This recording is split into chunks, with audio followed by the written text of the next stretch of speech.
mas também é o princípio de troca, de agradecimento por todos os favores que eles me fizeram, pelo menos de me escutar ou de me ensinar o que é Umbanda, eu estou retribuindo. Então eles reconhecem o princípio de dar e receber. Mas se a pessoa só vai lá para receber e não dá nada em troca, existe, entre aspas, uma cobrança velada. Quando você vira as costas para casa e fala, não preciso mais de vocês, pode vir a acontecer certas manifestações estranhas sobre essa pessoa. Entende? Como eu tinha dado dinheiro às instituições, como eu tinha falado para as pessoas, cheguei lá e conversei com o dono da casa, falei, ó, essa aqui é a última vez que eu venho, eu te agradeço por tudo, o que você precisar você pode pedir, eu te ajudo, mas não estou mais nessa. Então eu fui lentamente deixando de incorporar.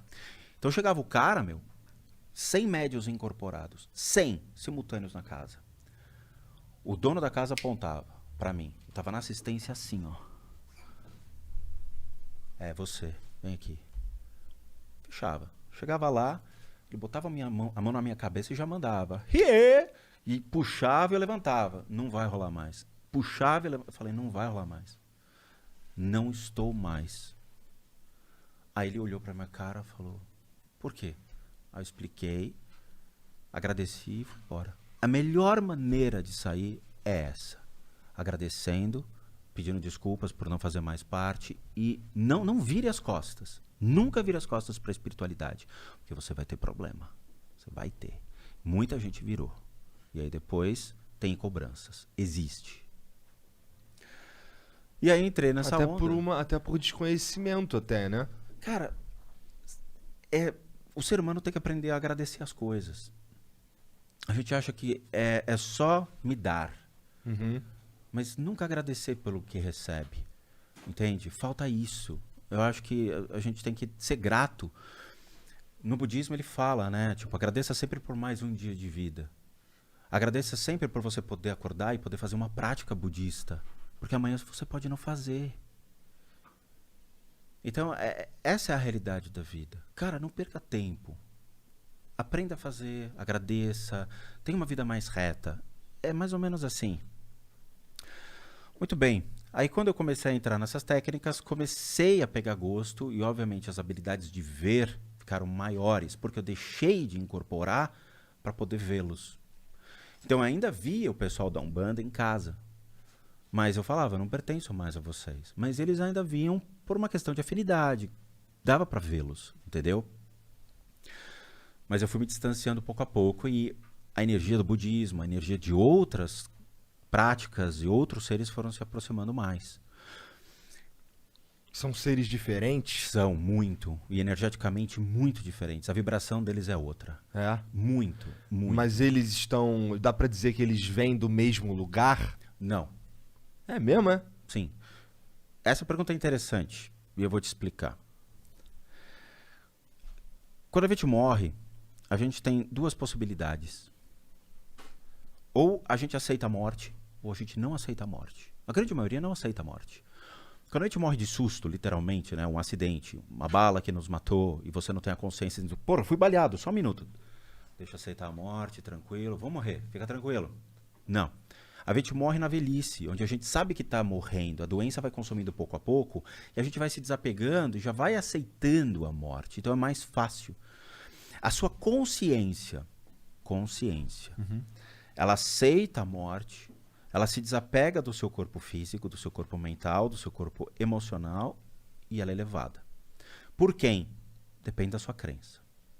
Aí a gente entra num critério de crença, na qual eu não posso impor uma condição a vocês. Você acredita naquilo que você quiser, ou seu Deus, ou seu Krishna, seja quem for.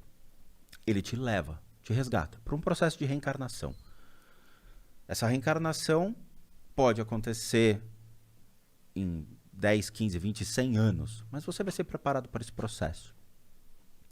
Ou... Todos nós somos reencarnados, você diria? Depende. Do espiritismo acredita que sim, no budismo acredita que sim, nas crenças mais antigas, pré-védicas, jainismo, bunismo, crenças antigas, hinduísmo, acreditam que realmente existe o processo de encarnação. Tanto que existe o processo de castas no hinduísmo, que é a benesse de você ter sido um ser bom. Então você nasce como um Brahma, por quê? Porque você evoluiu como um ser bom ao longo de toda a sua vida. o deus karma, que eles acreditam num deus chamado karma, é o que te beneficia, tá? Se você pegar outras crenças, não acreditam muito na reencarnação. Então, a consciência elevada. O budismo acredita nisso, tá? A pré-existência de várias consciências. Mas e se você ficar aqui? Aí ferrou. Uma vez, eu tenho uma Eu playlist... posso escolher só ficar aqui. Não, você não escolhe, você se perde. Entendi. O caminho da consciência de desapegar é um autoconvencimento. Eu vou te dar um exemplo de autoconvencimento. Então dá pra gente dizer que mortes violentas geram seres... Geram pessoas perturbadas. No Japão, acredita-se que uma morte violenta leva a uma alma perdida extremamente violenta e agressiva. Que aí surge o conceito do grito, né? O chamado, que é um terror japonês baseado nessa crença. E é verdade.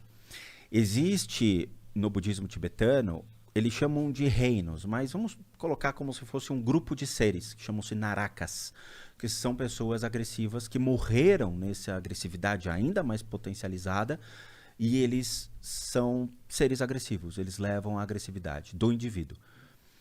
Sabe quando você tá de boa e de repente você tem um surto, você não sabe o que rola, você fala, caraca, de onde veio essa... Você fica agressivo, você fica... Acredita-se que seja por um ser desse estar passando perto de você. E aí, por exemplo, vamos lá. O mesmo ser, ele pode ter várias classificações dentro de várias religiões diferentes? Pode, mas existe Por exemplo, um Exu na Umbanda, sei lá no Japão. Não existe Exu no Japão. Por quê? Porque Exu, ele... Primeira coisa, na África, Exu tem um outro nome até, tá? Mas Exu é um nome... Foi colocado aqui no Brasil. Você não vai ver... as criaturas que estão no cemitério, por exemplo... Acredita-se que tem Exu num cemitério. Legal. Tem Exu no cemitério do Japão? Não tem. Tem na Noruega? Não tem.